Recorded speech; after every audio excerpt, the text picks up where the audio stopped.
Good day everyone, this is Denzel Kiploni and this is my volcanic eruption experiment. Today, I'll be showing you how to make a volcanic eruption experiment. Here's my volcano.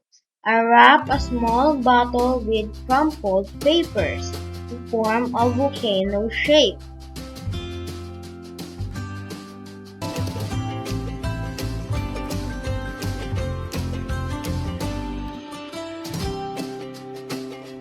Then, I put clay over it.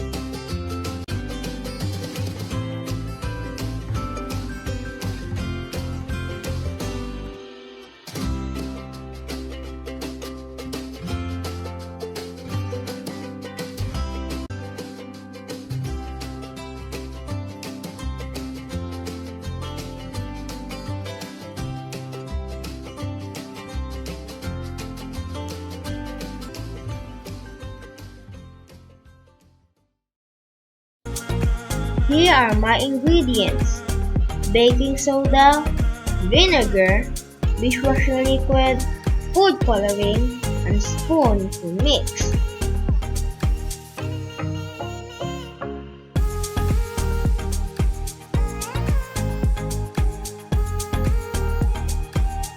Using this improvised funnel, pour the baking soda into the bottle.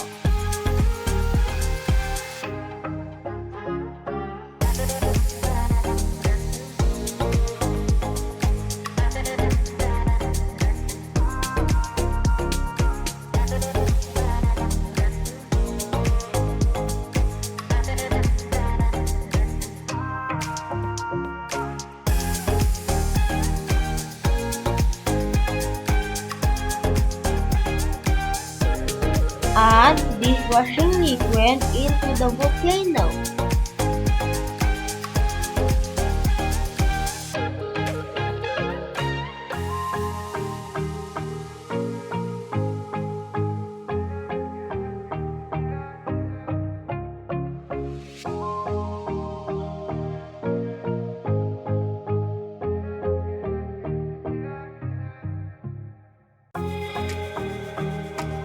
Since I'm using this powder food coloring, let's add few amounts of food coloring into the vinegar and stir.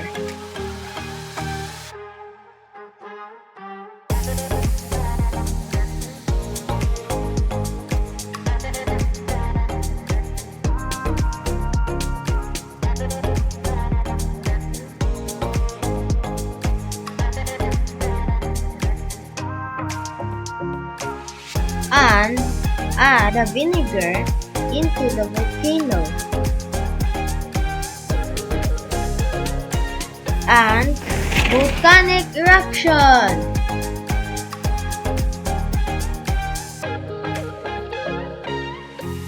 And volcanic eruption!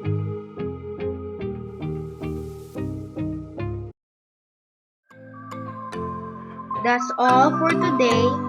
Thank you for watching my volcanic eruption